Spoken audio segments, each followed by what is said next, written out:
Hola, hoy les voy a presentar cómo resolví mi problema uno de algoritmos de ordenamiento. Bueno, lo que tenemos que escogí como mi problema se le conoce como 1709.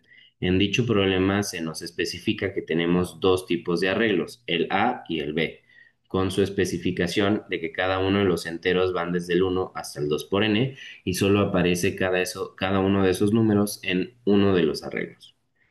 Para poder realizar las condiciones que se nos expresan en el problema, debemos de realizar algún número de operaciones. Pues, o sea, si se puede, cero, para que las siguientes condiciones se puedan cumplir. La primera de ellas es, por cada número dentro del arreglo, debe de tener una condición que especifique que el número puesto en la posición AI sea menor a su número posterior, o sea, AI más uno. Y es de la misma manera con el arreglo B, que BI sea menor a BI más uno. Y la segunda condición a cumplir es que por cada uno de los elementos debemos de tener que la posición de AI sea menor a esa misma posición, pero en el arreglo BI. Para realizar las operaciones necesitamos hacer tres diferentes tipos de acciones. Escoger un índice dentro del arreglo A y cambiar los valores AI con AI más uno para poder obtener el valor que queremos, o hacer lo mismo con BI y BI más uno, o finalmente hacer un índice y dentro de ese mismo índice cambiar los valores del arreglo A con el arreglo B. No necesitamos minimizar el número de operaciones, pero el número total no debe exceder 1709. El input nos expresa cómo se nos va a presentar el problema, primero con el número de casos de prueba, después con el número de elementos que debe tener tanto el arreglo A y el B, y finalmente los números que deben de aparecer en dichos arreglos. Finalmente, en los outputs debemos de expresar el número de operaciones que hicimos a través de el número de acción con su posición direccionada.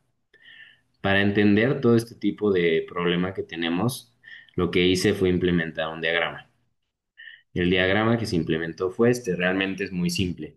Lo que tenemos como input es lo que inicia el T, sería el número de casos. Posteriormente a eso iniciamos un proceso iterativo en donde por cada paso lo que va a ser leer n, el número de elementos dentro de los arreglos, y cuando obtiene los elementos de dichos arreglos, lo que va a hacer es ordenarlos a través de bubble sort y guardarlos como un movimiento y después va a comparar los elementos respecto a las condiciones y va a guardar los movimientos como se expresó en el output con las acciones y su posición direccionada. Finalmente, cuando se acabe el número de casos, lo que va a ser imprimir un total de moves y su lista. Lo podemos expresar con nuestro código que podemos ver aquí.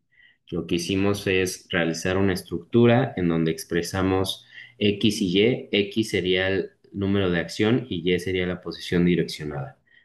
Esa sería nuestra lista en donde vamos a ingresar cada una de las acciones que realizamos.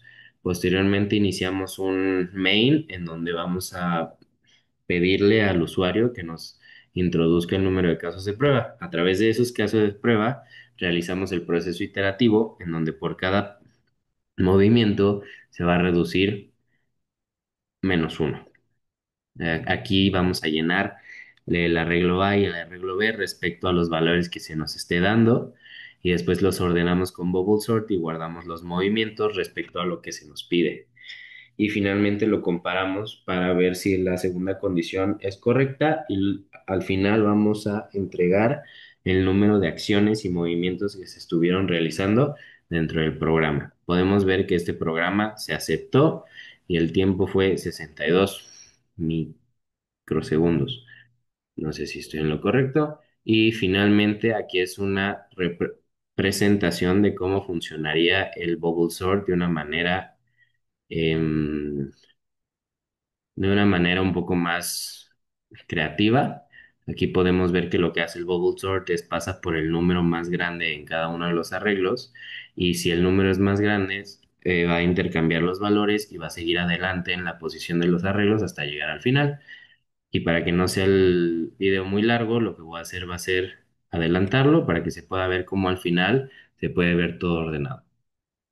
Muchas gracias.